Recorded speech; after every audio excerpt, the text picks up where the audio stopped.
is going on, everybody? It is your observant lineman, Uche Waneri, and this is like a special edition of my Lineman Life podcast. We're going to get into some things here, talking a little bit about the Snydercut. We're going to talk some Justice League and just kind of go over this whole movement that we've seen as it has pretty much been a grassroots operation from the people who are the fans of the Zack Snyder DCEU. But here today, I just want to introduce my special guest, Ryan Kendall from RK Outpost, as he joins us to talk some Snydercut. Ryan, what's up, brother? What's going on, Usha? Yeah, this is not the typical Lineman Life podcast. Usually it doesn't feature someone who weighs like 170 pounds. Usually it's probably a little more than that. But it's always good to be with you, Uche. Thanks for having me on, man. What an incredible weekend we've had. Man. You know, Zack Snyder's Justice League, Snydercut, was trending effectively all weekend. In the lead up to a trailer, to the release of a trailer. Not the movie, of a trailer. That is the kind of, hype and energy that the Snydercut fandom has built, over 3 years of, asking for this thing and waiting for this thing and believing that this thing was out there and supporting Zack Snyder every step of the way, even when it didn't look good. And now this thing's such a machine that we can get shit trending in a fucking heartbeat. And it's an awesome thing. In a heartbeat. It's crazy because, me and you, we've followed this thing from the start. We've done the hashtags. We've been a part of the movements. And we've really kind of have, even though we're diehard Snyder fans over here, first and foremost, we're diehard Snyder fans, we're diehard DCU fans, but we weren't in the center necessarily of these movements. There have been guys out there who I definitely would like to give credit to who have been in the center of those movements, like Ping Pong Flicks, that's Chris Wong, like the Film Junkie, like Film God. These are guys who have been in the center of this thing. And I'm going to see if I can find send Film Gob an invite to this as well. But these guys have been on the front lines, and they have been the ones who've been out there making the videos, putting stuff out there. Want to show them their due respect, but also have another guest here that I want to bring in, who's also been somebody who's been on the front lines of the Snydercut movement. Manu, what's going on, brother? Manu. I know it's Manchester United, but Manu, what's up, man? Good to meet you. I'm doing well, thank you, man. Thanks for having me on. It's great to be here with you guys, and it's great to be on here to be able to talk about Snyder and this great accomplishment that so many people have put a lot of time and effort into. So just tell the people a little bit about how you got into it. Like what was your inspirations, I guess. I mean, and we all know about the story about what happened with Zack, but what kind of what was the thing that kind of sparked you to get involved in it on a social media platform? To be perfectly honest, I joined. I've had my Twitter account for a long time, but I wasn't really active on it until I think the fall of 2016. About a month or so after the release of Suicide Squad.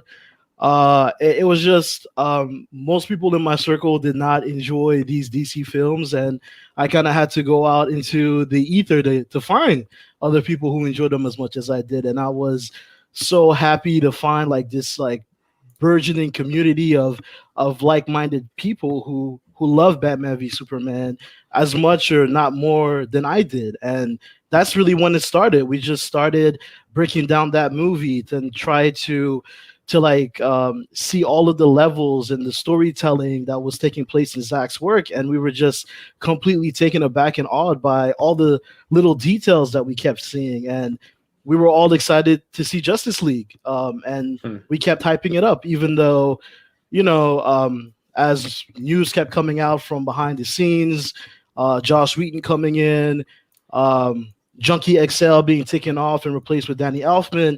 Even as those kind of news started to come through, we still thought that we were still going to get a Zack Snyder film, maybe not at the most Zack Snyder possible, but still, that we could recognize. And we just did not get that in that version that came out in 2017.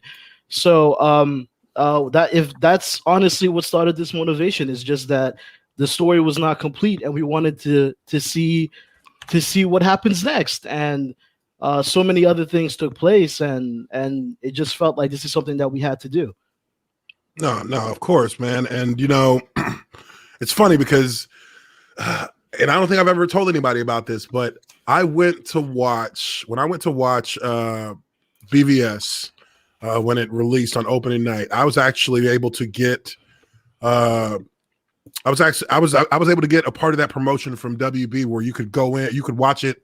I was watching, I think, like a day early, because they had certain theaters around the country where if you were a member of their little film kind of community on I think you know what I'm talking about, right, Ryan? It's like, yeah, they had a little promotion going on for it.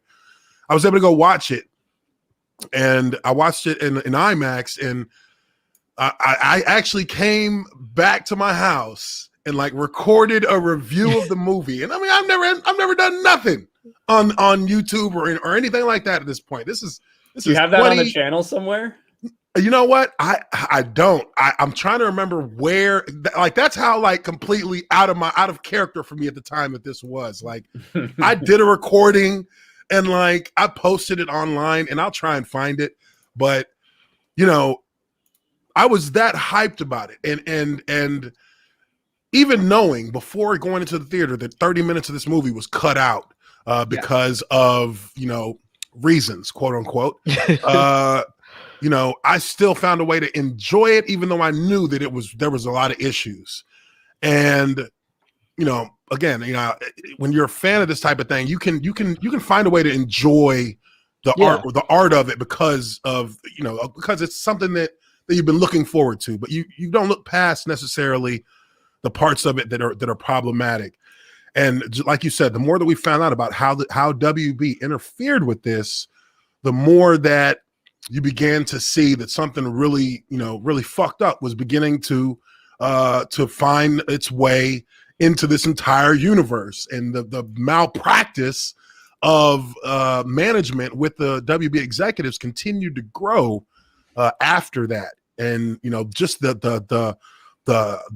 the corporate warfare that was going on between the execs in Warner Brothers, the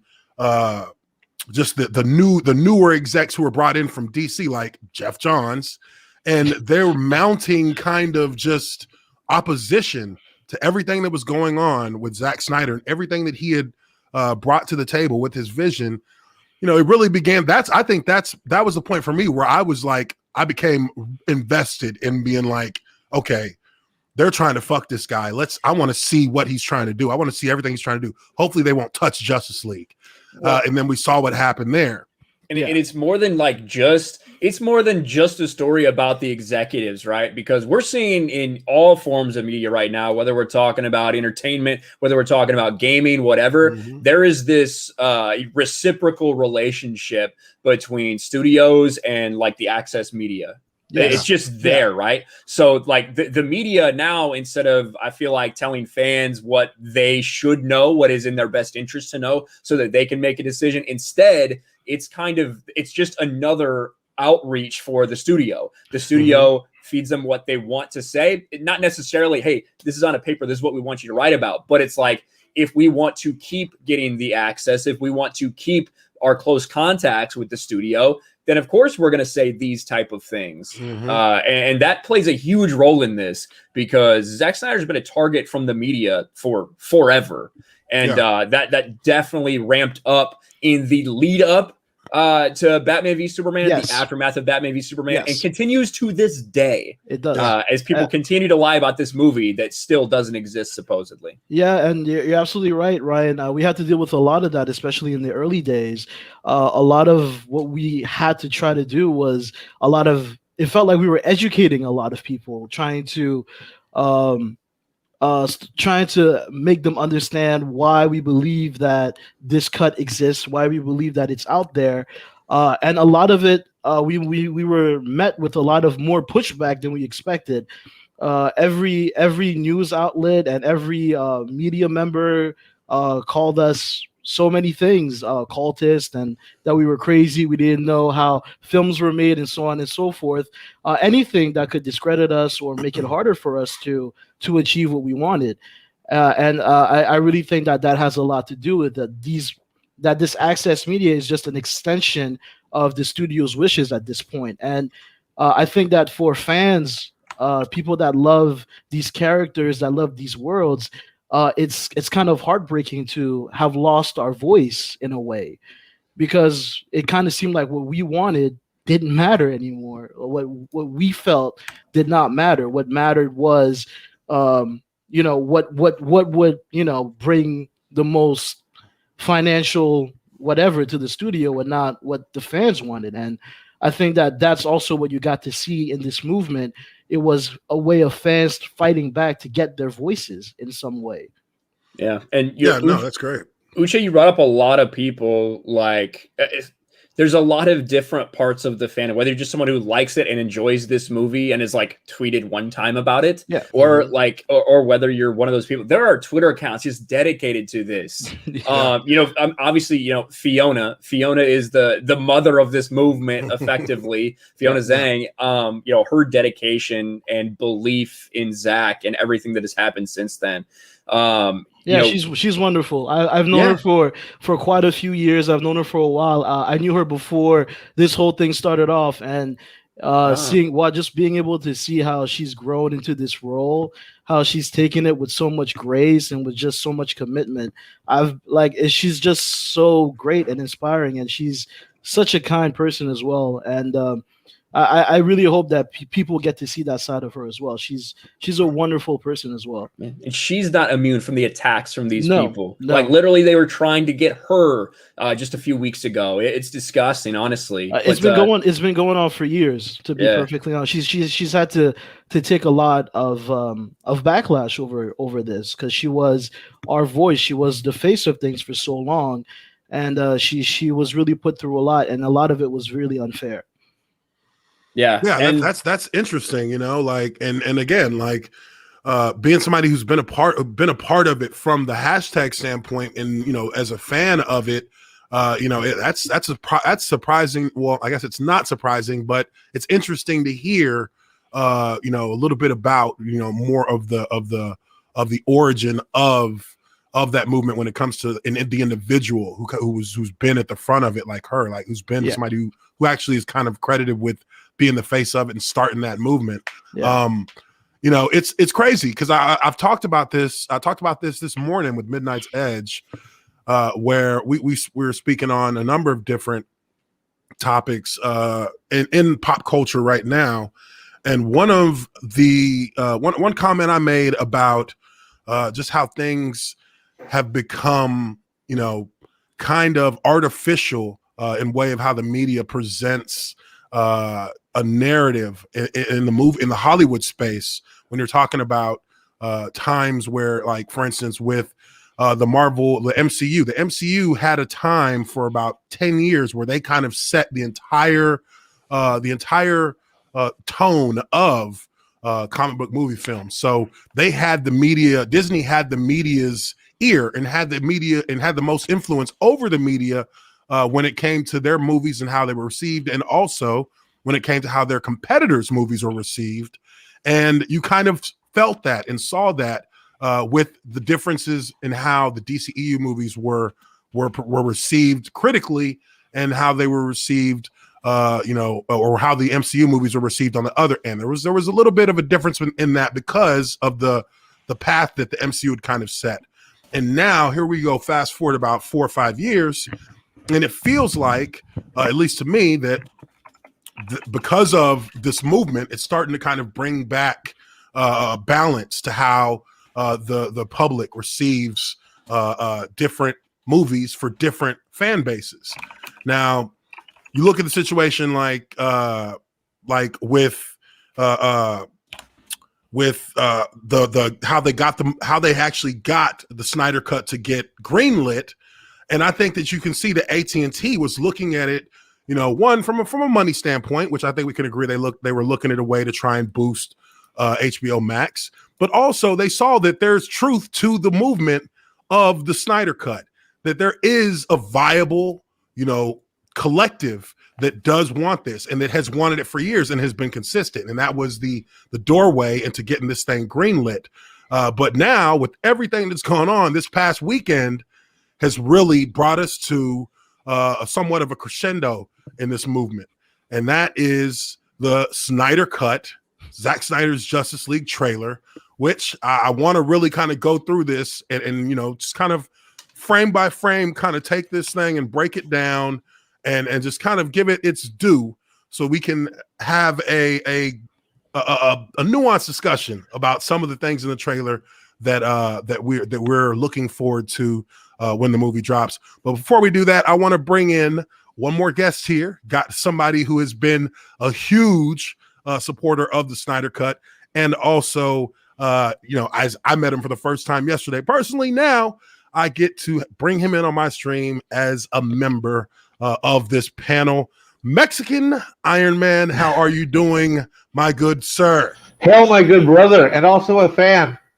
Thank you. And as of today, a member. I didn't know that you had the little button thingy with the perks, so that's pretty cool. And Ryan knows me really well.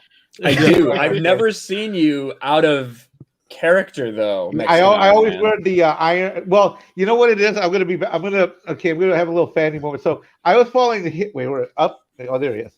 Okay, so from his football days, so to be on your channel now, years later, it's just really an amazing moment for me because I was a fan of yours. Obviously in your football days, and I had a compliment for you. Watching you on Midnight's Edge and these last few streams, just like since last week, and you've been fantastic since you launched the channel. But it was a lot like watching you run the plays like you used to, real methodical, analytical, and deliberate. And that's what I remember about you watching you play on the field. You can tell that you're always thoughtful, reflective, methodical, and deliberate when you execute it. And that's how you've been the last, all these streams that you've been. And bro, it was hard for me. I was wrenching today on Midnight's Edge. I was dying some of the stuff people were throwing at you. They were bringing some heat. It's Ryan, and stuff that you dealt with, but today was just at an epic feverish pitch what you went through today. And on Midnight's Edge, what happened? Well, it happens. It's been happening on a lot of the channels. I think I've been streaming a lot the last week and a half. I've been out of nowhere. I've been invited a lot of different places. Maybe it's because I'm so heated and I'm so happy. Tonight's about happiness. Yeah. Because brother Manu, I cannot tell you. I'll go back to this point. Let me finish that point, and I'll just go to this. But what happened is that on Midnight's Edge, it seems like an organized group of about 20, 30 people just kept throwing random IDs, and they kept saying the same thing to Uche, but from different IDs. So we kept blocking. I'm a wrench there, and we kept blocking them and timing them out. But it seems like they just kept coming with different names, and the stream moves pretty quickly, even when we slow it down. Yeah. And it was just, but you're a perfect gentleman. You're highly educated. Another thing that I love about your life story is that you're, the whole immigrant angle.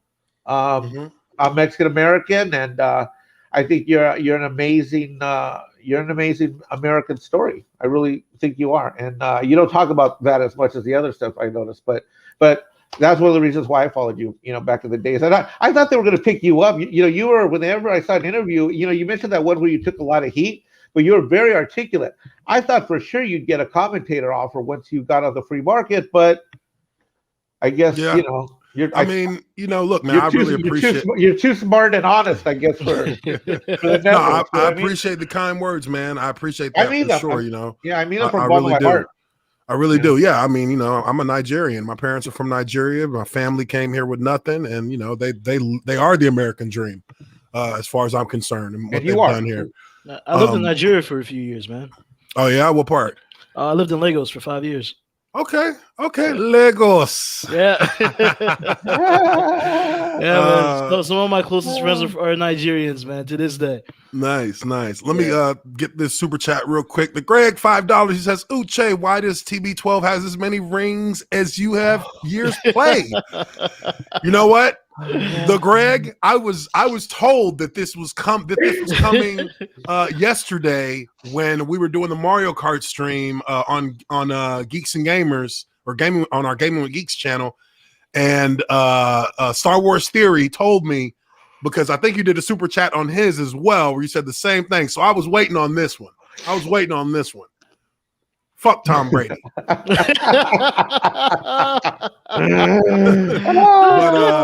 no, man. Mexican Iron Man, thanks, man, for the kind words. Now, but you're right. This is about celebrating. This is about celebrating this weekend, which really was a phenomenal weekend, man.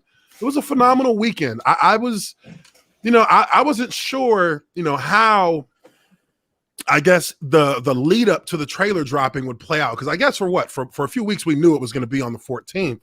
Yeah. And, I was interested to see how this was going to play out, because I really believed that, there's a true groundswell of people who want to see this movie. There's a huge interest in it.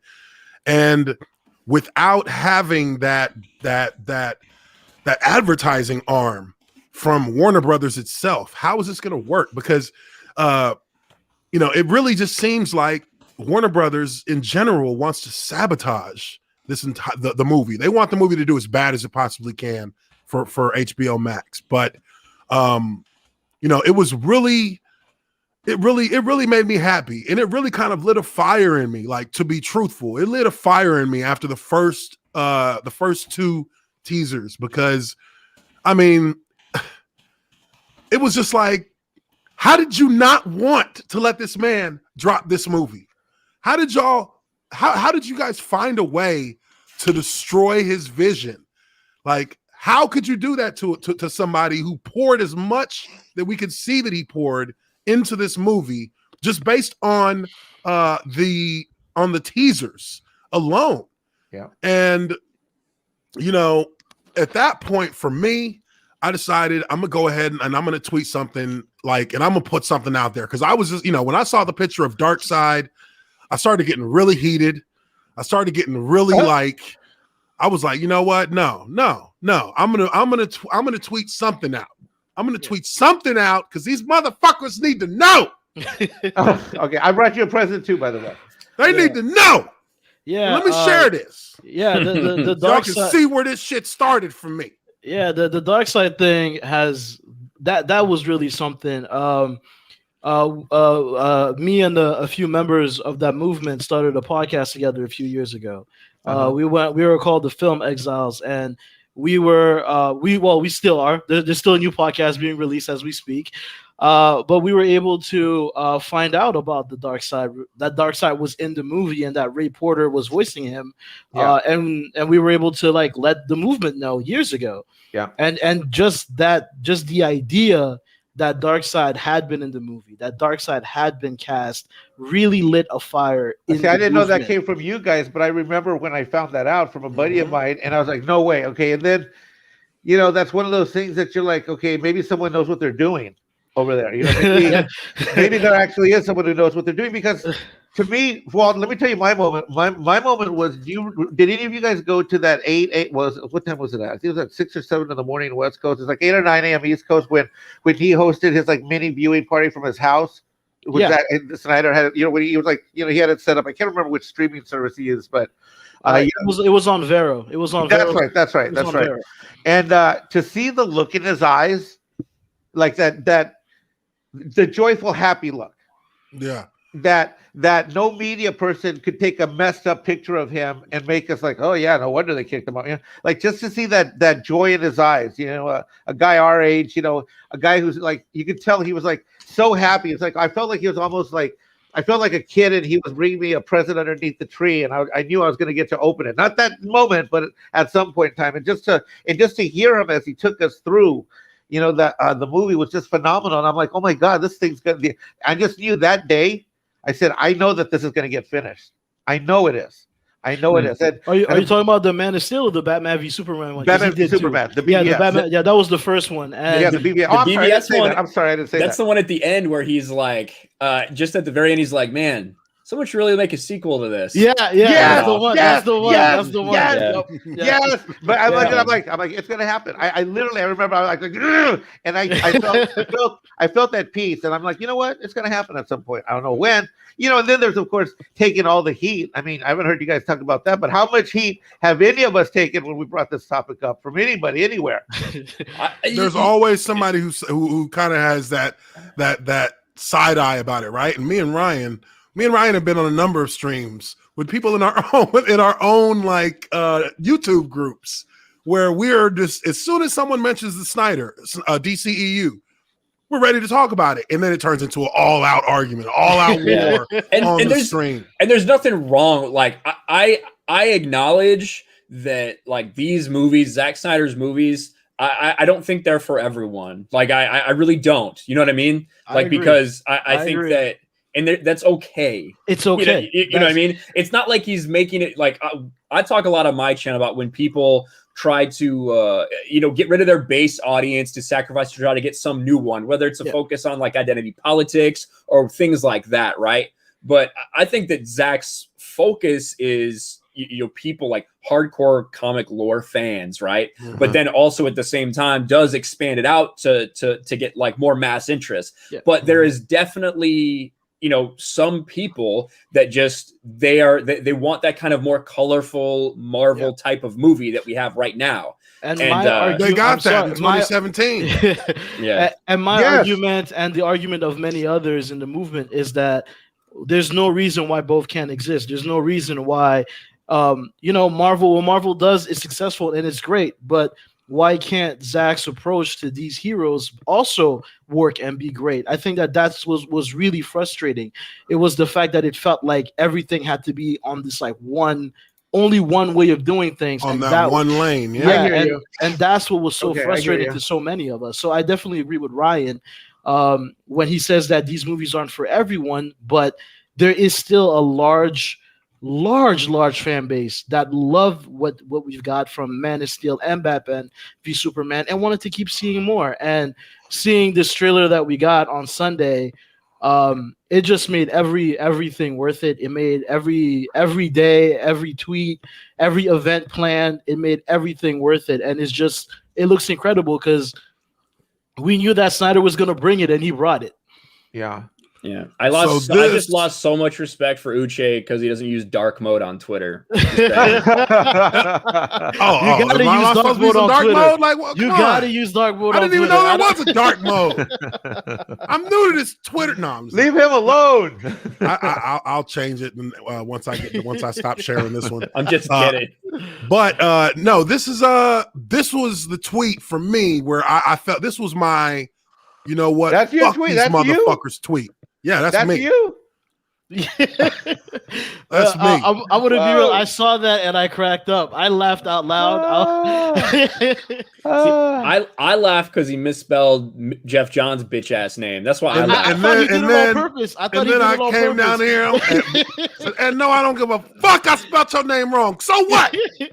Do something. Yeah, and that's the thing. Like, this is I don't get how you can see this and be like, no, let's completely cut the most iconic DC villain out, like, well, other than Joker, you know what I mean? But like the big bad of Darkseid, how do you cut that out of the movie and be like, don't know who he is? Or I mean, I guess if you weren't a hardcore reader or collector from what, like say 85 to 2000-ish, maybe, then maybe you never got an appreciation for all these, titles. My thing with when Zach came aboard and I saw what was happening, there just are a lot of story runs in a short number of hours. Like I told you this morning, or yesterday with Ryan. I mean, you just take the death of Superman. That could have been 2 movies by itself. Yeah. It could have been, right? And you got the origin stories of a couple more, and there's just a lot of material to cover, I think, Yeah, for sure. And not to start no beef or nothing. Go ahead. But just to kind of show y'all how much that tweet actually got pushed, as you can see here. Ooh, that's gold. Shots been fired. And you say you're not trying to start beef. That's gonna start something. Thermonuclear. That's gonna start something. fired. Imagine having a That's little another person. imagine having a little verified tab. What the hell? Because I mean, think about this. We know what they did to his film. Pretty much the same thing that they did to Zack Snyder's film. So that's Did he have his pronouns up? Does he? Who cares? The struggle to Yeah, he create does. He does. It's real. It's real. The struggle to create is real. Okay, well, okay. So when you look at that, in a nutshell, when you're telling the truth about something, when you're telling the truth, and there are people who can relate to it, they're going to React. give you the wink. They're going to get you with the wink. And I thought that was cool, but at the same time, let's move into this trailer because I really do want to get into breaking this thing down. I'm going to go on mute, so I'm going to scream like a little girl. Hold on. So let me share this here, and oh shoot, I got to share audio too, huh? 1 sec. All right, let's get into this. Let's go through it and let's just kind of give our thoughts on what we think about it. I mean, I really thought right here with this first part, because we've never seen this angle of Superman's death from BVS, and we've seen Zack has dropped a still of like this where it says he has not yet risen. So I mean, in that regard, we've seen just a picture of it like this, but I think that whole concept of his scream, his death rattle, his death cry activates the mother boxes and actually begins the kind of sets those things in motion. Yeah, it sets the wheel, starts the wheels in motion for Darkseid's next invasion into Earth. Yeah, that's why you hear the Luthor overtones, because this is the bell, right? Yeah. This is the bell that has been rung, alerting everyone, and you even see it's like ding, ding, ding as the echoes go. And Zack verified the other day, Uche. Oh, go ahead. Just real quick, Zack verified that this is the beginning of the movie. The beginning of the movie is going to be this shot of Superman, and then you see the sound waves go over and across, and it's going to go straight to where Luthor is talking to Steppenwolf, where he's communing with Steppenwolf. That's going to be the beginning of this movie. That I don't know how much detail they're going to get into, but yeah, that was all drawn out in Zack's storyboard. The first page of the storyboard for the movie, he showed it on an interview the other day. Oh wow, that's dope. Yeah. Okay, I like that. Bell's been rung.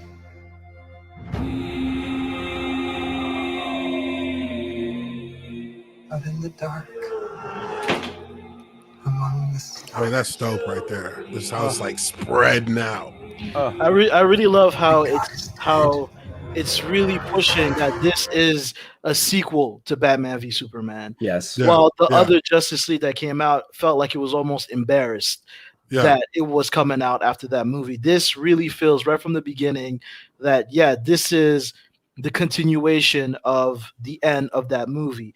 And also, I love that, like what Zack said, that this is how the movie starts. And again, it's like how MOS ends and it goes right into BVS. BVS starts with how MOS ends. And like, I just really loved how this universe was doing that. Yeah. It's storytelling, brother. Yeah, it's storytelling, and I mean, I think regardless of what people think about BVS, I think that most people agree that those first 10, 15 minutes were absolutely amazing. Yeah, absolutely seeing the destruction from Bruce's perspective, it completely changes your view of that fight. That when you see an MOS, you think this is amazing to see Superman on screen like this. And then you see it through Bruce's perspective, and you're like, for any individual, it must have been terrifying. Yeah, for the humans, for the people who can die off one hit, who can get that one hit kill, it's terrifying. And you see Bruce Wayne, frantically trying to get to his tower to help the people who are there. Yeah. And that's why that's one of the things I loved about BVS is people criticize, Pa Kent all the time, that Pa Kent and Superman's dad would never done that. So, he really told Superman he maybe shouldn't have saved those kids. Pa Kent the entire time is letting Clark have the choice, right? Yes. Like leaving it up to Clark for him to choose, because he knows this world, and he knows that when Clark reveals himself, half the people are going to see him as a god, and half the people are going to see him as a demon, right? Yes. Somebody sent to destroy them. And that's in BVS, that's exactly what has happened. You see Superman doing these heroic things, yet these people still despise him. But at the same time, he's being held to this ridiculous standard by so many other people. That he couldn't possibly live up to. Exactly. And that is what his dad was worried about. Yeah, that's what I loved about those opening scenes. And that he would always try to live up to that regardless, because he's Superman. Right, yeah. Manu, what I loved about those opening scenes is that you could at the beginning of the movie we're able to see where all the animosity and the hate comes from, because in all the comic books, it's there's a little here, there's a little there, depends on which title you're at, which storyline, but it builds there. That relationship builds towards that antagonism and that hostility, and that really has to set things up for this one storyline. And normally, at least back when we were kids, or when I was a kid, it takes a while to read that page after page, and you see it coming up in the references, even in the movies, the Warner movies as well, about the Boy Scout and stuff. And I think that opening scene just did that perspective that you said, where you see it from his perspective coming outwards in. Man, that was such a brilliant idea. Yeah, for sure. Real quick, another super chat here. RC from NYC for $5 says, "What's up, Uche? What's up, Ryan? Hello, Manu. What's up, Mexican Iron Man? What's up, chat? Hope everyone is good. 31 days. Hashtag 31 days to the Snydercut. So that's awesome. Appreciate it, RC. Hail RC. Appreciate you, brother. Thank you. But yeah, I agree with everything you guys are saying about the intro and about just how everything is really.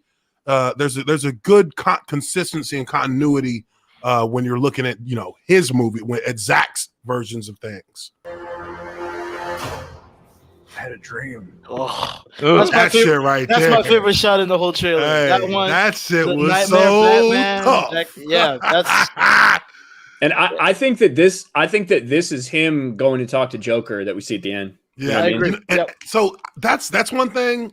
And maybe I'll wait till the end of the trailer for us to talk about that. But I've been starting to have like these theories about this nightmare, about the nightmare sequence. I think it's going to be a big portion of like the movie. I think it's going to take up a big chunk of the movie. Not like a big chunk, like an hour, but like 20 to 30 minutes of the movie, I think might be dedicated to a certain arc or kind of an arc of like with the Injustice game, where it's a you're world saying, Uche, what if they fail the first time is basically what you're saying. Like, what if they fail and then we go into the nightmare sequence again? Is done in this movie. That would be fucking dope if they did that. Because then you leave stuff on the table for down the road. Well, what I'm saying is, what if they fail in the first hour, hour and a half? Yes. And then the next 40 minutes is the nightmare sequence. Yes. Well, and then they rewind the clock and go back and try and fight Darkseid again. Yeah. I just want to add about what you just said. I think I don't know how prominent it is known, but Zach's original arc was 5 movies. Yeah, I know that. Yeah. So MOS, BVS, JL 1, 2, and 3. Yeah. So and this nightmare sequence was meant to play out throughout all of them. So I'm not sure how big of a role it was meant to play in this movie, but it was definitely supposed to play a much bigger role in JL2. Well, we all know that the end originally, right? We're talking back in 2013, 2012, when Jim Lee drew that storyboard for the end of Justice League Part 1. We know that the end of Justice League Part 1 was supposed to be, Batman with Flash and a half of Cyborg and a couple freedom fighters, like trying to take cover in 5 years later and Earth destroyed and taken over by Darkseid. Right. But, that was before a lot. That was before the changes. Batman v Superman. Yeah. That was before a lot of things. And then we heard, well, now it's just going to be Justice League Part 1 and 2. Then this movie ends up being 4 hours. So that's what I'm saying. Like, where do you fit in this stuff?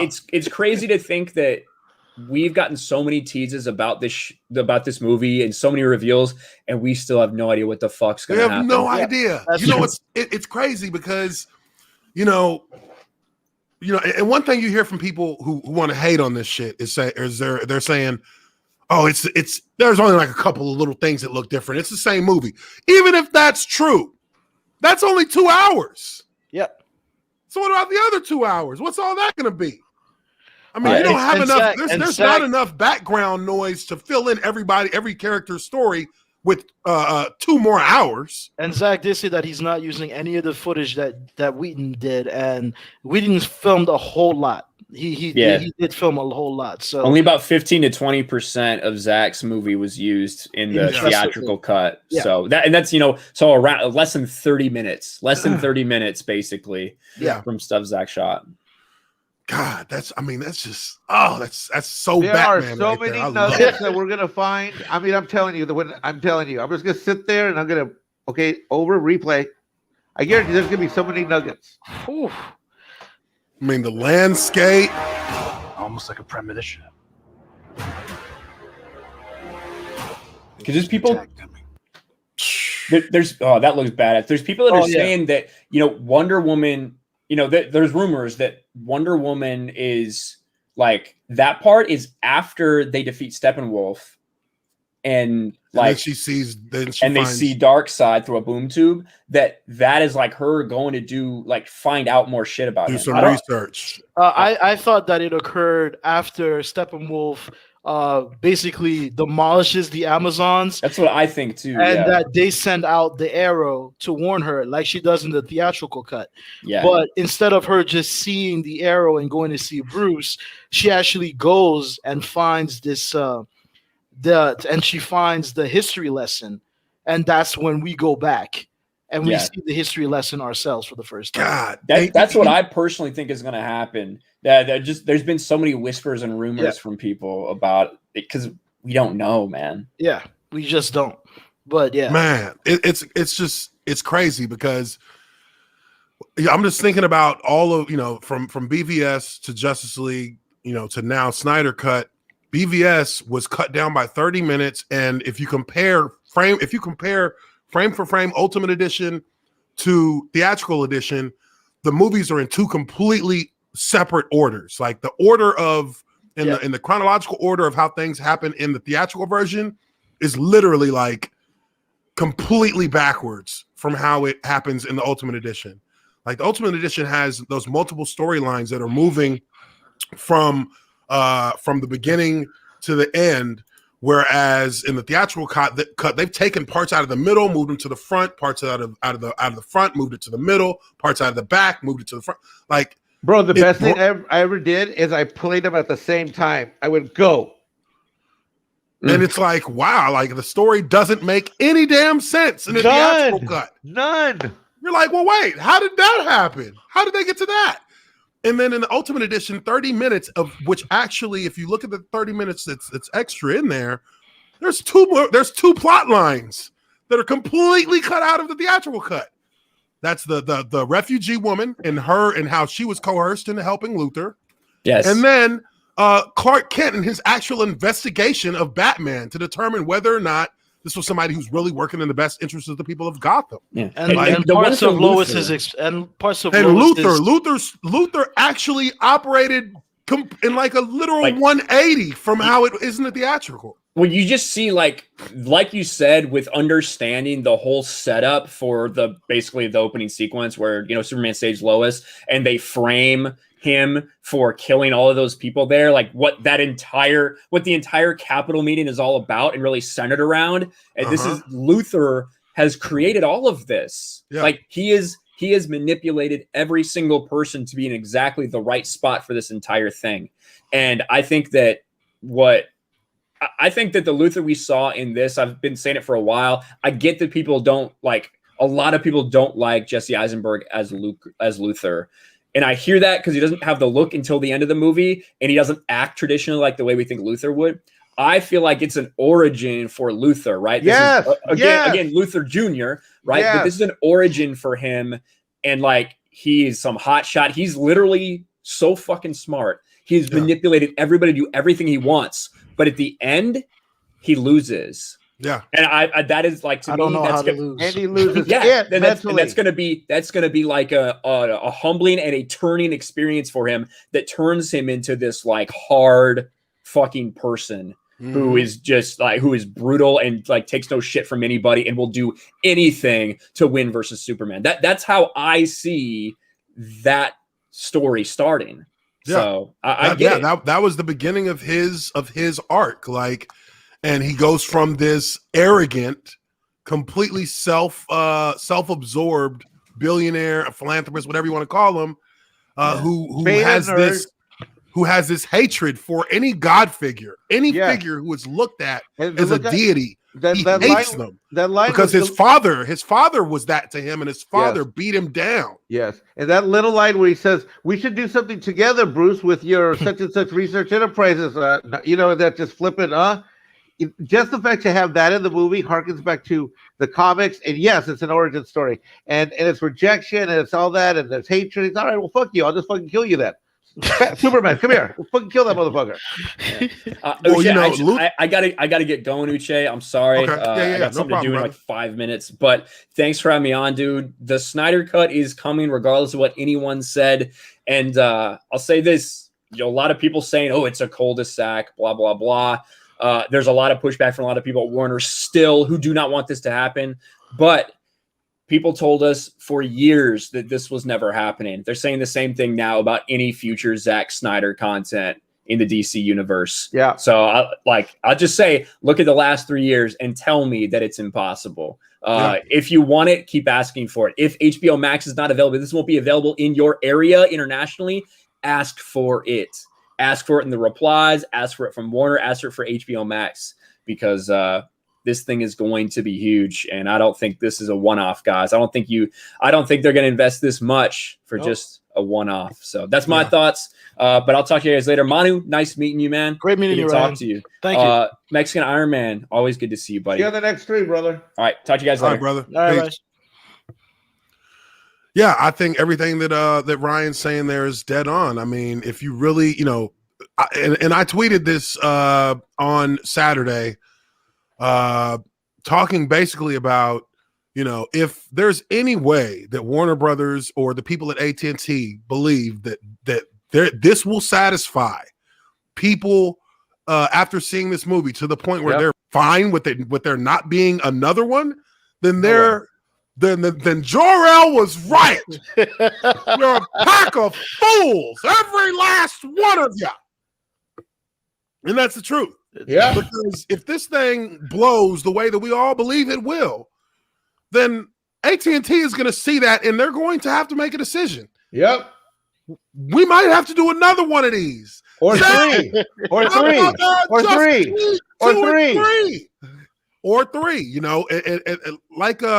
People have to understand that WB hates what Zack Snyder is doing, but WB is separate from HBO Max. They got other problems. Those aren't the same.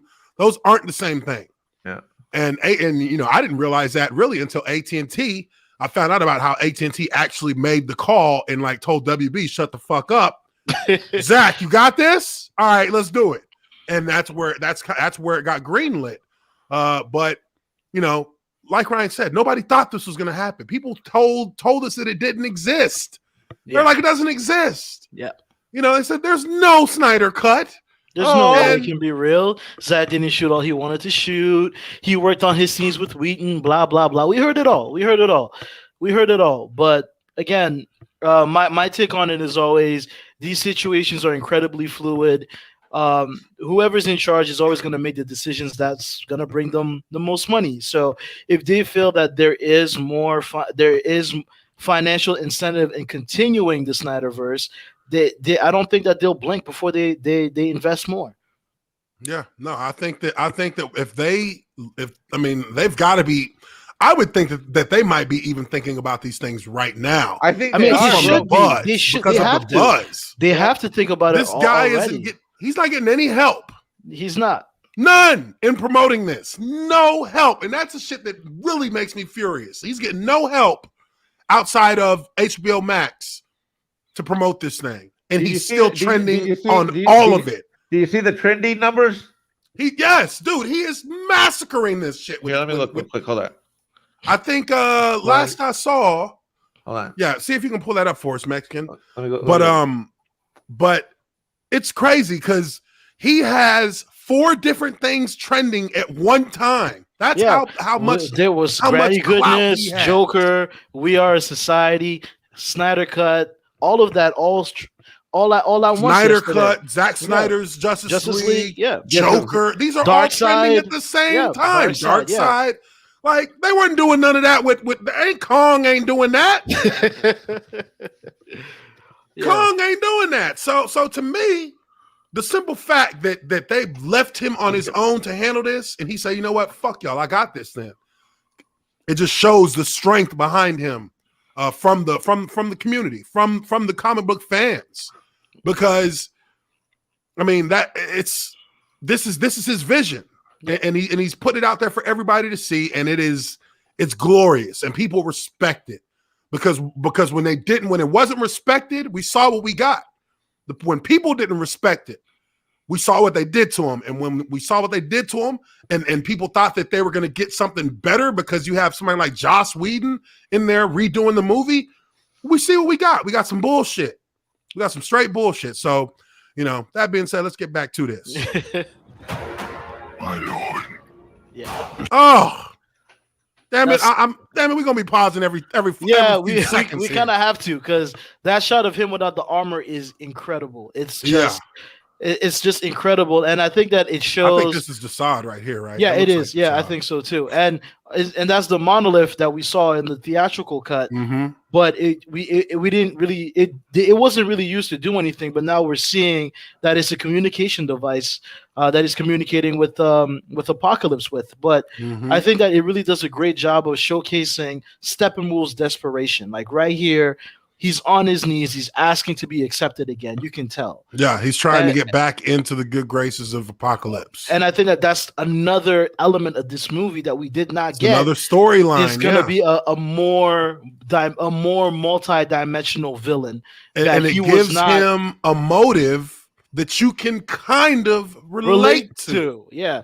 And also just seeing how he fights, the brutality and the savagery to it. I think that he's fighting with that savagery to get it to. He's fighting his way back in. That's what he's trying to do. He's trying to prove that he's worthy. And this kind of villain is so important because if you're going to have the Justice League, you have to have them together to fight a real force, and I think that that's what we're going to get with Steppenwolf and these wicked-looking parademons. Mm-hmm.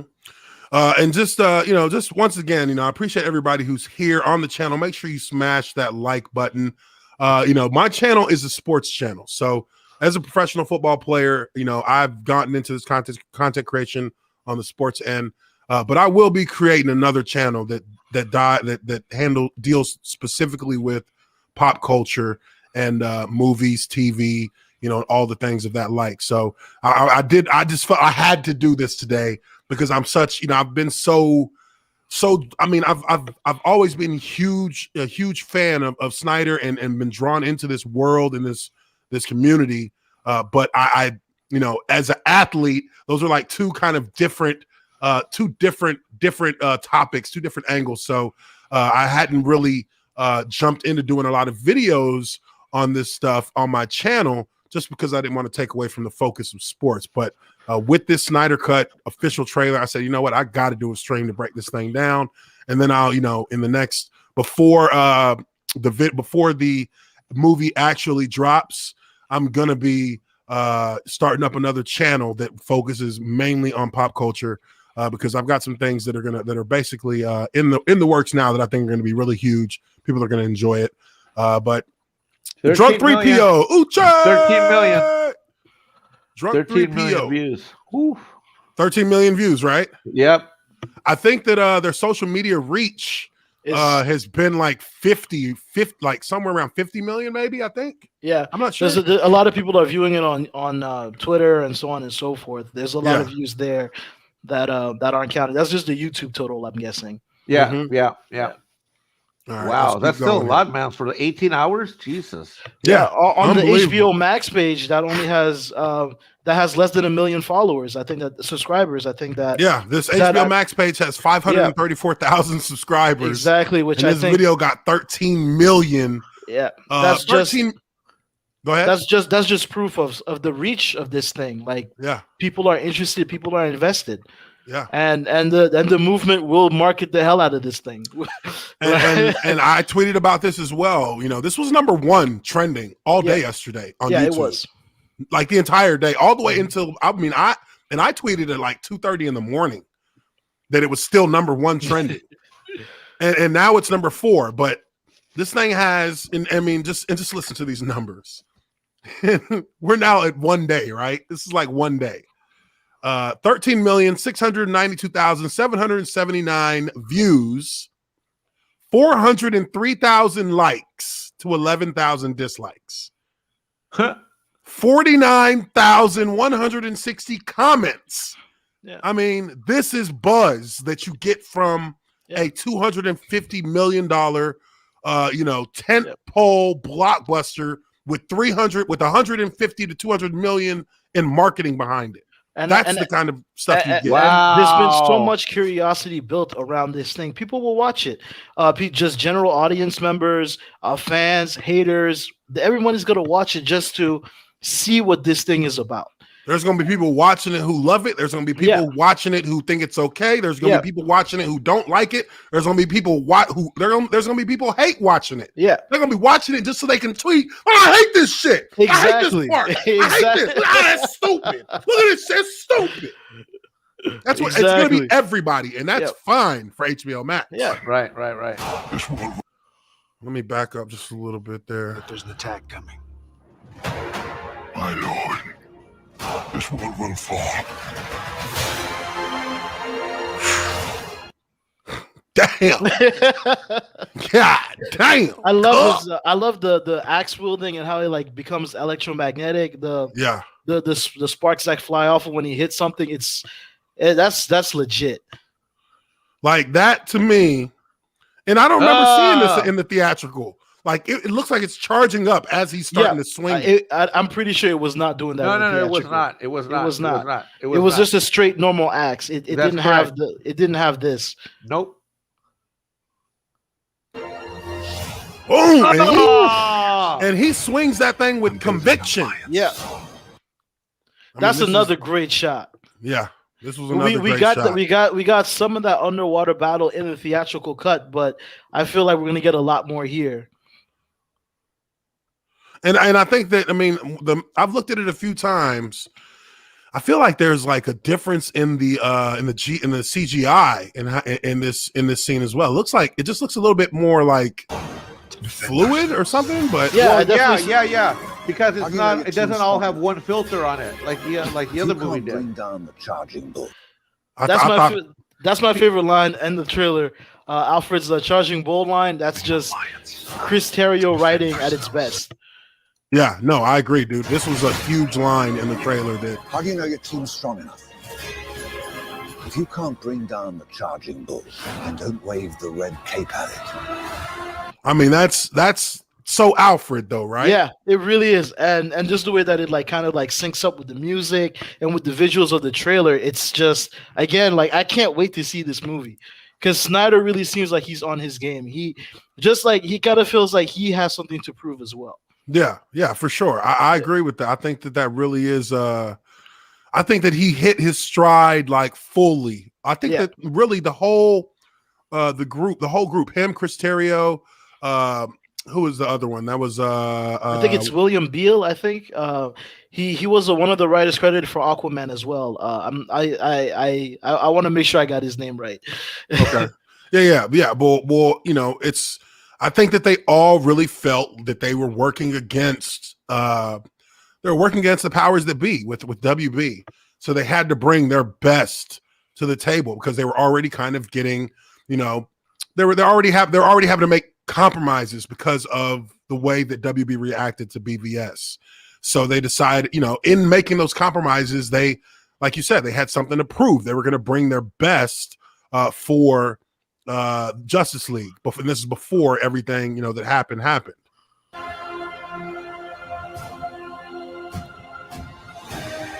We were sent here for a reason. Yeah, we're gonna get much more Cyborg as well, which I can't wait for. Oh yeah. Oh yeah, much more Cyborg, and you know, Cyborg, like Zach said, he's the heart of the movie. Yeah, but I really think that this was great that they brought this scene back into the movie because Flash and Iris. Yeah, Flash and Iris. I mean, you can't, you know, if you're going to explore the backstories of these iconic characters, you have to give the characters who are most paramount to their backstories, you know, their time, right? Yeah. And she is his Lois Lane. Yeah. Yes, you know? she is. She is. I was heartbroken when they cut Clemens from the 2017 because I was really excited to hear that she got cast, and I thought she was going to be great when Rick Fumuyawa was supposed to direct the Flash solo. I thought that it was really inspired casting, and to see that she had gotten cut, I was really upset about it. But it's great to see she'll be back in the fold. Yeah, for sure. And it looks, you know, they completed the scene and it looks nice. It looks, you know, they $70 million, but you know, they made it work. They made it look good. The cool thing is that this was actually one of the first clips that was like leaked at the beginning of the movement. This was one of the first things we saw to really let us know that there was more out there that we had to keep fighting for. There was this, and there was also Cyborg's first flight. So those things really got the movement really excited and motivated to push, because we saw there was proof that there was more. Yeah. And to kind of see the scene fully fleshed out is really awesome. Yeah, for sure. I've never been a Flash fan, but you know, I'll just, you know, I'll keep my mouth shut. I mean, Flash is the only. Real quick, we got another guest that we got coming in here. All right, and this is somebody who I personally invited to be a part of this panel. Good friend, love being on his channel as well, and I'm glad that he can make it. Know he's got a lot of things going on. Mr. Andy Signori, what's going on, brother? Oh my! Hey, how's it going, man? Doing good. Can you hear me okay? My computer's been all wanky, so I'm on my phone now that I had a minute. Can you hear me okay? I can hear you. You're a little tin. You sound a little tinny, but you're fine. No, Thanks for having me, man. I'm not here to crap on Snyder. I'm not here to crap on the trailer. I know you're not. There ain't nothing you can't. There ain't no way you can. You in my world now. I see. You are awesome fans. You got. I'm excited. You're excited. Look, I thought it was a good trailer. I'm excited to see it. Yeah. No. Of course, man. Of course. No. And again, I invited Andy to come on, and we're just going through the trailer, kind of just speaking on our thoughts here. We got my man Manu here. He is one of the original in the center Snydercut guys.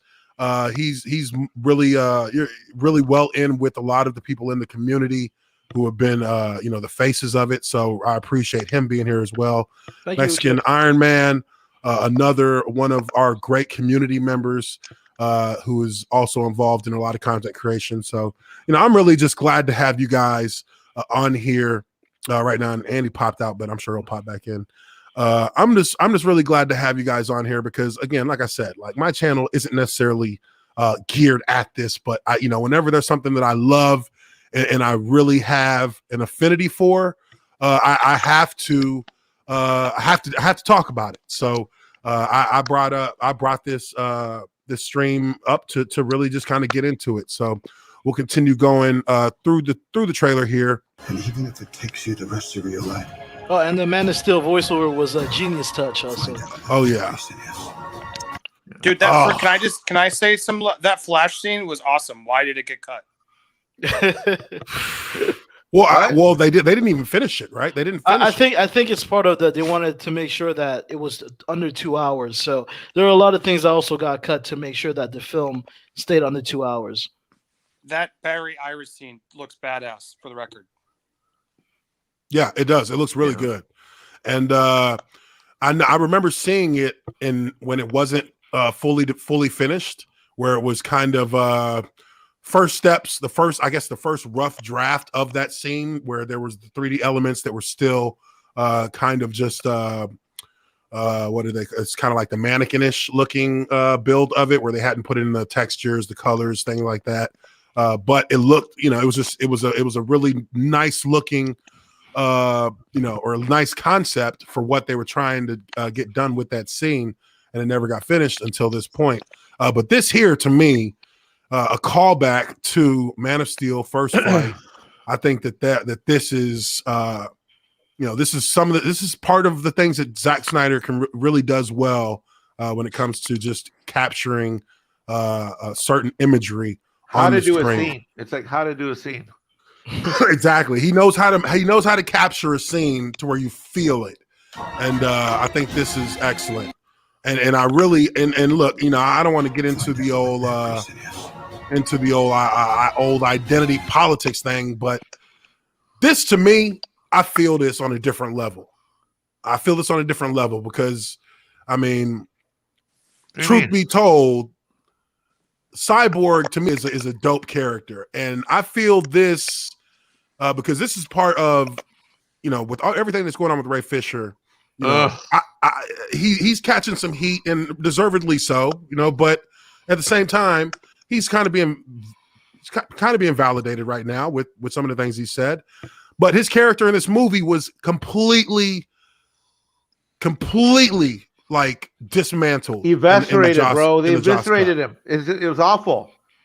They dismantled him, and he was one of the characters I was looking forward to the most, because they were planning on giving him a movie, and again, that's a black superhero. For me, to see him being given such a center part of the being called the heart of the story.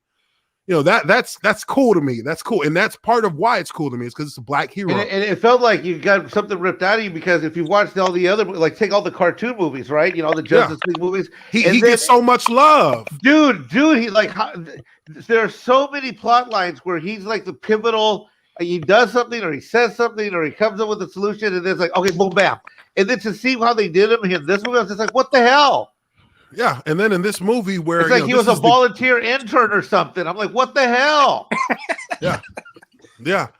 He was Let's go get some water. Where's Cyborg? Oh, he's like out planting flowers. We have Mexicans for this. No. He's like doing things out in the cemetery. What is he doing?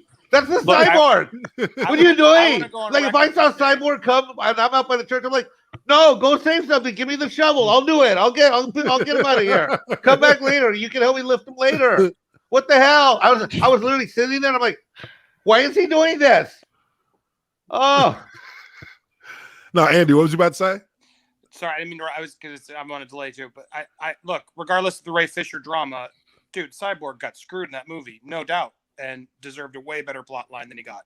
Yeah, and I feel like this is what this feels like. This feels right. This feels right to me, because I really did not.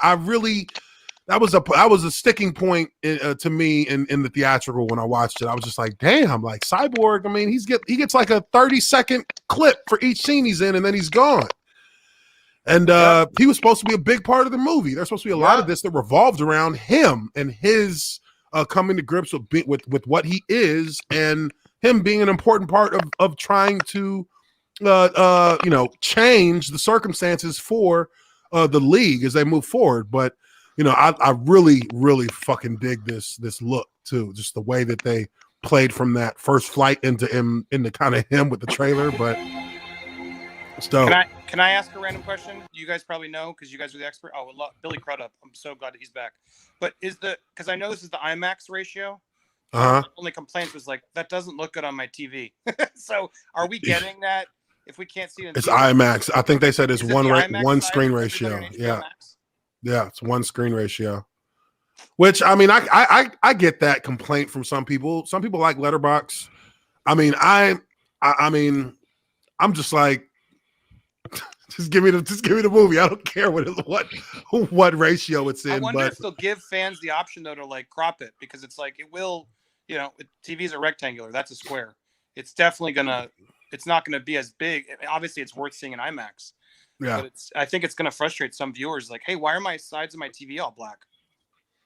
Yeah, I mean, maybe the TV gives you an option to even automatically kind of do that crop as well. I know that I think my TV can do it. I'm not sure if it'll. I mean, but that'll obviously make the movie look a little bit weirder. But no, from what I've read or from what I've heard, actually, I'm sorry, from what I've heard, it is only one screen ratio. So we'll see. We'll see how it plays.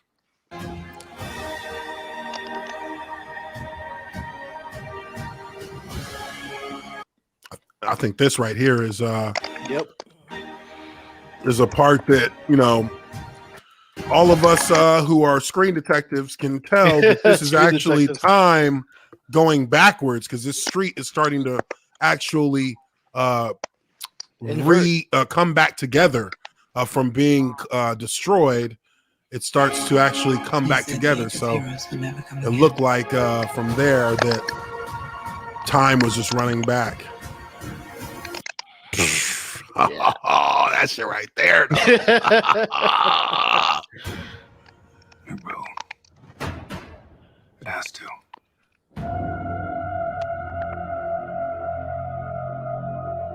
We live in a society where honor is a distant memory. Isn't that right? I like to look at every time I look at the trailer, I kind of try to analyze this in my head to see if he's still still fills out the cow right, because obviously this is the new footage here, but I think he looks good. I think it still looks like he still can play Batman. And then we got Cyborg right there, which I wonder if he can see Cyborg, because remember in Justice League, I mean, at least in the original concept of it, and you see it somewhat no, I guess you didn't see it in the theatrical, but he actually can go and kind of go back, or when he finds the first or researches the first mother box, he kind of goes back in, I don't know, he kind of creates a simulation that he's going through where he can visualize and see everything that was happening in the time when the first mother box was found. And I feel like he's doing that here, and I feel like the nightmare sequence is actually him seeing the nightmare sequence, and we're just not aware that we're looking at it through his perspective. So if this is potentially, if that's how it is potentially, maybe maybe he's there, but Batman doesn't see him, but he's present, kind of like a ghost looking. I think he's there. Yeah. Hey, who's typing? When you guys is typing, it's really loud. Can you hear that, or is that me? I think that might be Manu. You typing? No. Who's typing? Somebody smacking the hell out their damn keyboard. Not me. I'm not typing. I don't even have a keyboard. Yeah, I don't know. It sounds weird. All right. Let's all be quiet and see what happens. It was you, wasn't a Mexican. No, dude, I'm the one complaining. I'm the one complaining. Because I did hear it, but I don't know where it's coming from. I'm the one complaining. That sounded like some heavy fingers just smacking into the big fat tortilla making fingers, No. But he looks great here. He looks great here. Batman. Ah! I mean, look, redemption. He has not showered in days. he ain't showered in 5 years. So that's that on the trailer. But just kind of wrap things up here. I feel like if this movie is able to provide the kind of boost and the kind of numbers, at least from a streaming standpoint, that AT&T can't deny, and then that WB can't deny, that this is going to probably be the first. That'll probably be the first crack in being able to get more content from the Snyderverse. I mean, who knows, right? Who knows? And maybe a couple of years from now, when we get an announcement, it may be, maybe that'll be the end of it. We don't know yet. But I think that the biggest thing about this entire movement was getting WB to holding them to account for what they claimed was going to be their prime directive with the DCEU, which was that they were going to be a director-driven comic universe where the director's vision was what would be what would guide how the universe moved forward. That's what they told us in the beginning. They told us that this is going to be a director-driven universe, and we didn't get that off the rip. They went back on that one movie in. Yeah. So I think that if nothing else, getting them to hold true to that, to what they said with the Snyder Cut is important. That to me is enough. If nothing else happens, and there's just no way that they're going to consider doing more. But I would say that if we're going to hold them to account for the Snyder Cut, then we should hold them to account for the Ayer Cut as well, because they did the same thing to him that they did to Zack Snyder. They contaminated his vision, and they took it upon themselves to go with what they felt their HR department thought was the best, or their marketing department thought was the best way to move forward, or however, whatever it was, whether it was the execs with the ego, or whether it was marketing, telling them that this is where we need to go.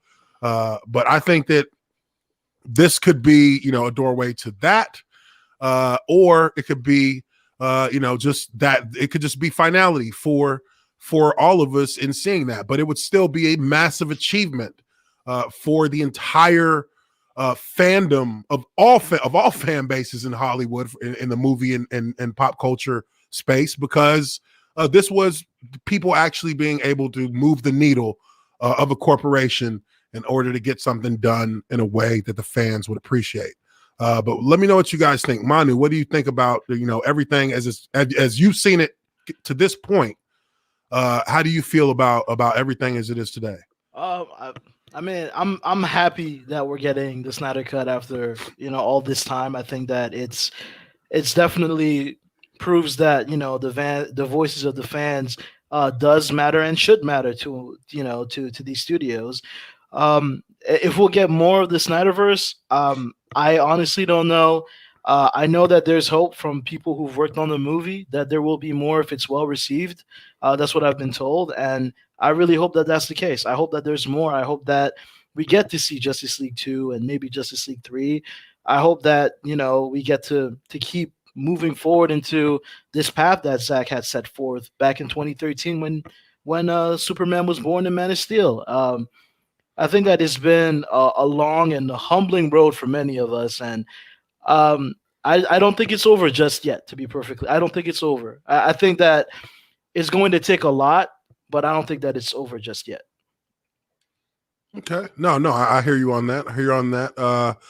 Andy, what do you think? I mean, you've been in this, you've been in this in the industry. You're in the industry, and you've got a unique perspective on how things move or how things can change once studios see that there may be more dollar signs involved with this. What would you think could be a potential future for this, whether there is one or not? Sorry to cut you off, Andy, but Uche, I'm gonna have to head out. Okay? Yeah, no problem, man. No problem. Thanks for having me on. Manu, thank you, brother, for all your hard work. I really appreciate you. Thank you, sir. Thank you, Thank you for never giving up. Thank you very much. You guys have a great night, and again, Uche, thank you for having me on, man. It was really no appreciated. problem, brother. No problem, right. Man. Have a good night, guys. All right, bye. I think you said it though. Money talks. If people watch and pay for it, yeah, they're going to want to pay for more. I think the film has some issues that they got to resolve with Ray and Hamada and stuff that clearly has now dug it down a little deeper. Like Hamada has come out, and I don't care. Zack can do what he wants.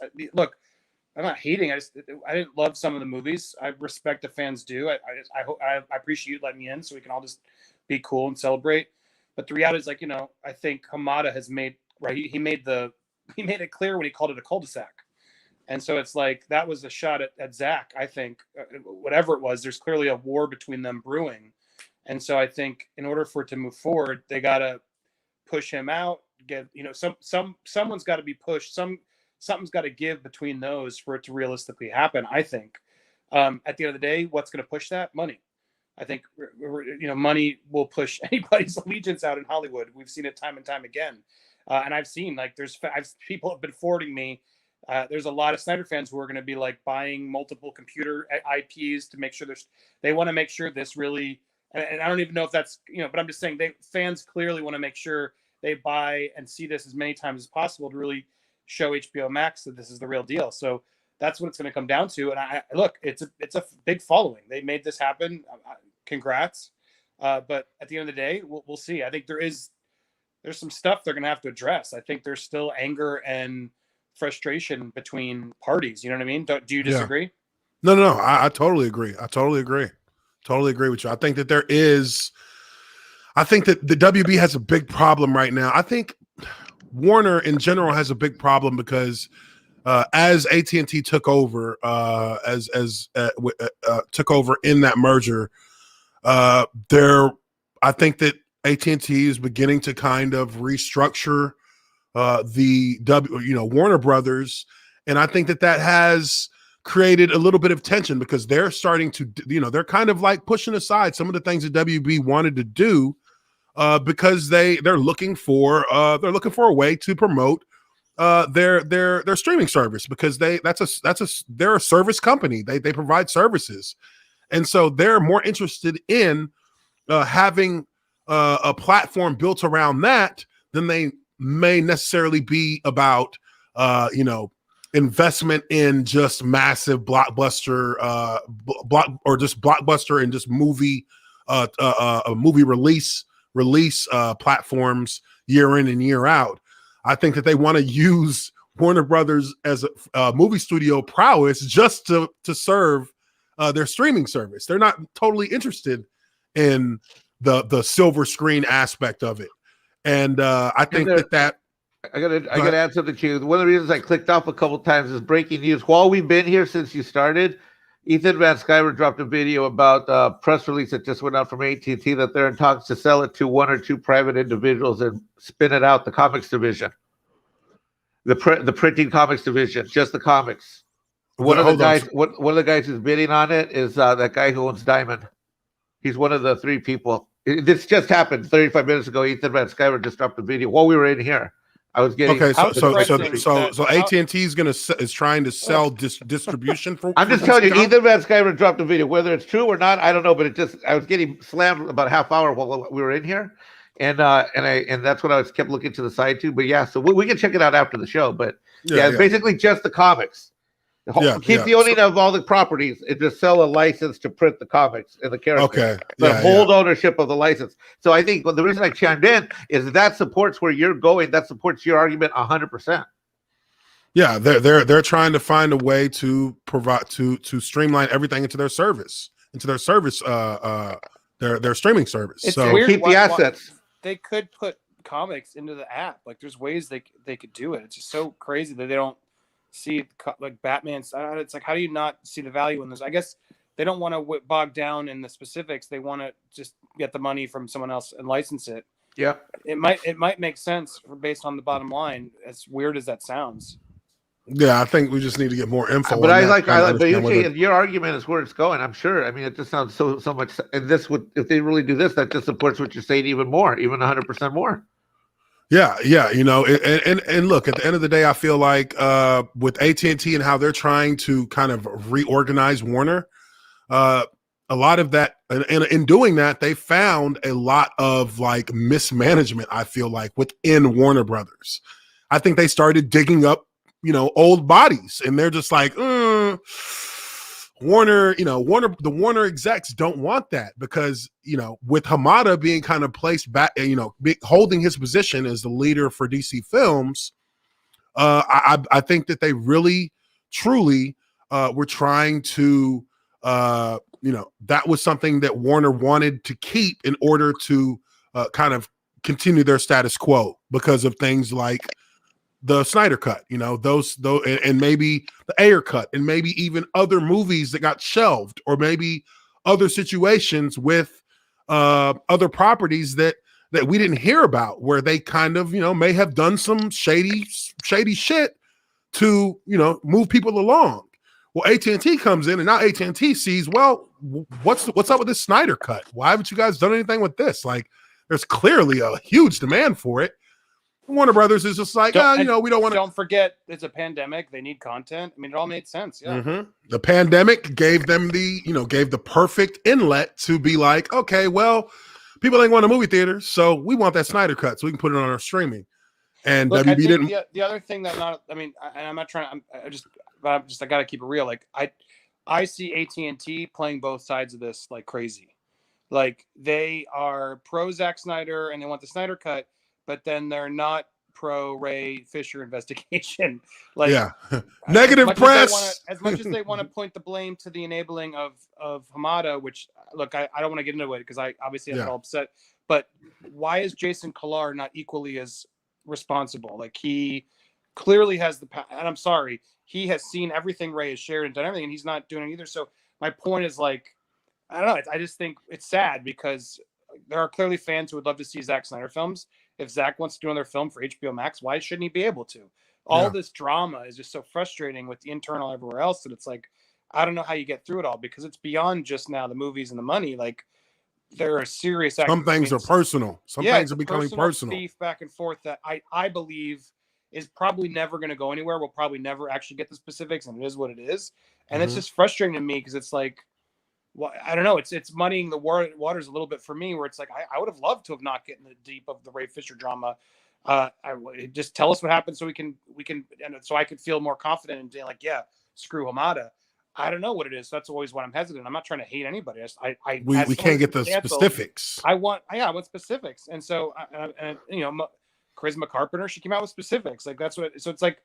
It's frustrating me because I want to be more excited and not seem like I'm a hater, but it's like there is all that drama that we can't deny. And the only reason I bring it up, it's like we're talking about the future in AT&T. And again, to keep it real, like you can't tell me if they're mad at Hamada, why aren't you mad at Kilar and everybody else in the building who aren't taking the thing seriously either? That's why there's people like me who are like, well, wait a second, then there must be something wrong, or there must be another side. And that's why I think it's gotten complicated. So they got to sort all that stuff out, and Kilar and everybody else has to stop playing it like, yeah, we're cool with you and Ray and Zach, but cool, I'm not going to say anything about the investigation. It's like, you got to, dude, take a side. I think part of that is new ownership is trying to wade through the situation and find out who's genuine, who's playing both sides, and who are the people that they're going to be able to rely on moving forward. It's like it's a crack in the driveway of the garage. Like, do we have to redo the whole foundation, or can we just put some concrete over this thing and keep going? I think that they're trying to kind of allow it to play out, but at the same time not being so proactive against one side or the other, just because they don't know. These are new people. But wait a second. Well, hold on. They know. Jason Kilar is the head of that company, and if he wants that report and then investigation, all he has to do is call and ask for it. So it's just a deciding and I think you're right. I think it's playing all sides. It's right. It's like, well, we don't want to get in the middle of it yet because there's clearly more to it, is why I think it's complicated. But to say Kilar doesn't know would be a lie. He absolutely, the head of a company doesn't get to do an investigation like that and not get a copy of it. I've been there. They did it on me. They absolutely, he of all people knows what's going on in there. And again, I'm not trying to get in the weeds of that. I'm just saying there's clearly a lot of drama still at the studio that they got to resort that. Who knows if Zach's pissed at about it? I don't know. But there's clearly some answers need to be said, Yeah. No doubt. I think that's spot on. I mean, the people at the top know everything. They do. They know everything that's going on. It's just a matter of how do you, once you know, then you have to decide how do you react to it, because that reaction is going to have there's going to be reactions to that action. So you want to and leaving Hamada there is a reaction that I think, again, that's why I paused. But it's like, I don't know, will that last? Or are they just letting him hang himself? Or they're waiting for something else to drop? It's like walking on eggshells over. I feel like in Warner Brothers AT&T, everyone's like, well, I don't know, what's he going to tweet next? What's going to happen? I think everyone's still waiting, and I think that's the sad part about that is I hope it's all there and there's something, I'm not, because if it's not, it's gonna mean that's why I think we got less Snyder stuff in the DCU, because a lot of people, Warner Brothers, who I think Zack and Warner Brothers clearly have a contentious relationship, understood why. But because now it's gone beyond just Warner Brothers into AT&T, Hamada, etc. If you're Hamada and would you want to work with this again? No. Let's be honest, right? Yeah. So if Hamada's in charge, I think they're gonna have an uphill battle, and if Warner Brothers, if AT&T's picking him, that's where all this gets complicated for me, and we'll see how it all plays out. But did you guys talk about Zack's next movie? He's already sort of talking about. Yeah, we didn't get into the whole. I know that there was he's got the King Arthur thing, that the next King Arthur project that he's going to be working on. We haven't talked about it though. I only saw the headline. I didn't get a chance to read into it. So, what do you know about it? What do you know about it? Well, he's getting some flack, and I wasn't even trying to flag it, but it's like he's like, I want to do a faithful telling of King Arthur, and I'm like, well, what's that's that impossible. That's like 100. We don't even know what the hell happened with King How Arthur. do you do that? So he sort of he walked into that flank a little bit, because now a lot of Twitter has just been like, what does that mean? How do you make a faithful adaptation of King Arthur? That's what the director said for that last one. King Arthur tale, and look, I think he just wrong. It was a poor use of words, but dude, if he made a 300 with Merlin and King Arthur, that could be badass. I'm not against. I don't hate Zack Snyder. I like 300. That could be cool. It is a property we've seen so many times that it's putting him up against the wall again to deliver something we haven't seen. I just worry we might have seen it, but we'll see. That's what he wants to do next. Yeah. Well, Uche, I want to let you know something. I don't know if we want to do it now or I can just leave a link. But the boys at Echo Base, I was supposed to do this with the show with you yesterday, but they put together a trailer reactions to the trailer. Did you see any of the Star Wars reaction ones? Yeah. Okay, so the boys put what I told them I was coming on your show, and they put one together. They put it up. Let me get this super chat out the way. Yeah. Rock that. We can end out the show with that. All right, cool. So we got Butterbiscuit 92 here. Butterbiscuit, what's up, man? He's a member of the channel. $5. He says, Ethan has said for years there's no money in printing comics. They get money from streaming. 150 billion plus in debt. Printing is a waste of money. Yep. So I guess that kind of could potentially be an explanation as to why AT&T is looking to move that route and license out distribution for the comic book section, so that they can kind of cut that that leaky faucet. But yeah, let's go ahead. Let's see it. Let's see it, Mexican. All right, I'm seeing it for the first time right now too. Okay, here we go. 5, 4, 3, 2, 1. You got sound? You got sound? Yeah, we got it. We got it. Must be them mascara. Oh my god, I'm so hot! Excite. Attack coming. My lord, this world will fall. Alfred? And don't wave the red cape at it. They're gonna wave a black cape at it this time. Let's go. Look at them. Where honor is a distant memory. Isn't that right? Batman. No way! Oh! The Snydercut just got Oh, now. What is this guy? Oh, he looks so good! Bring down the charging bull and don't wave the red cape at it. I chill so hard. Oh, it's so good! What honor is a distant memory. Isn't that right? Batman.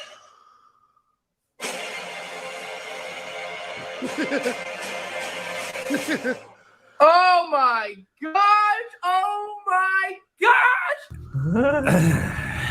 Oh, these cats. Holy moly. Oh! Callback! Full circle, baby. Whoa! Speak of the devil. Distant memory. Oh.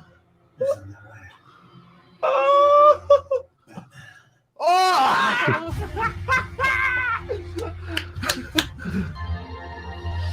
Oh, warriors. Who's the Kermit the Frog? What honor is a distant Oh my God, it's Joker. Look at her face.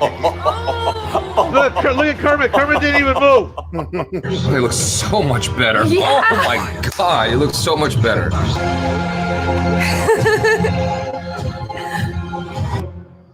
Oh! Oh shit! He's got an altar built. Isn't that right? Batman. He's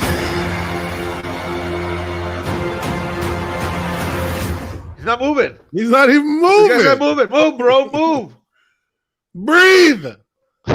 There you go. Uh-oh. I want to see more of his nightmare scenes. Black suit Superman. What honor is a distant memory? What? Isn't that right? Batman. So a lot of the scenes that you're seeing right now, are there like a lot of the newer stuff, or is it like parts that's from the old Snyder? I mean, not the old Justice League. I believe so. Not too sure because I haven't seen the old Justice League in a very long time. Oh, he saw that motherfucker one time. Yeah. Like everybody else. They're confused.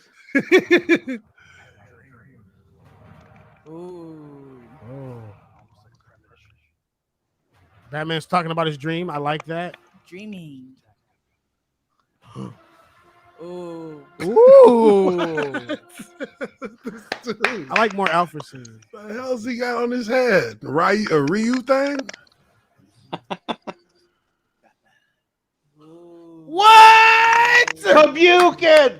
Yeah. Like, it looked like he's about to let a Kabukin! fireball go. Wow. Oh my goodness. How Kabukin! do you know your team's strong enough?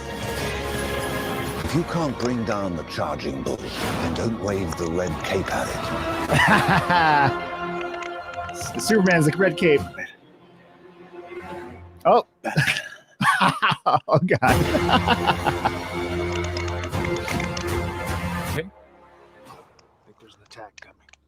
Oh, Look at this guy's studio.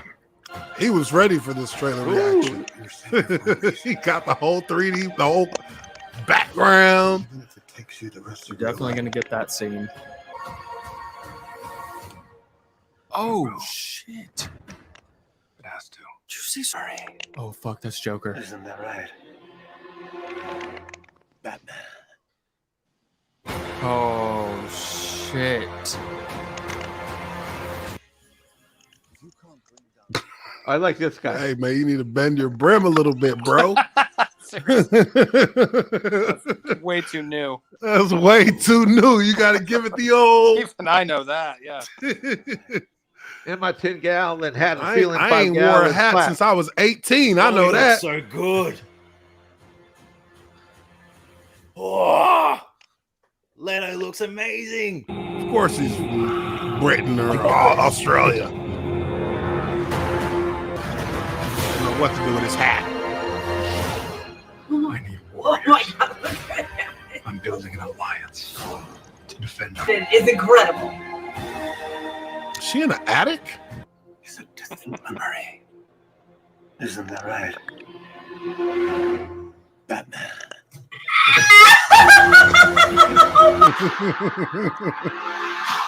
There's an attack coming. Okay, that looks new, right? Don't wave the red cape at it. The red cape. Maybe we get a black cape instead. Oh, she dressed up. It is society. What honor is a distant Look out, memory. Lois. See, the Joker. Isn't that right?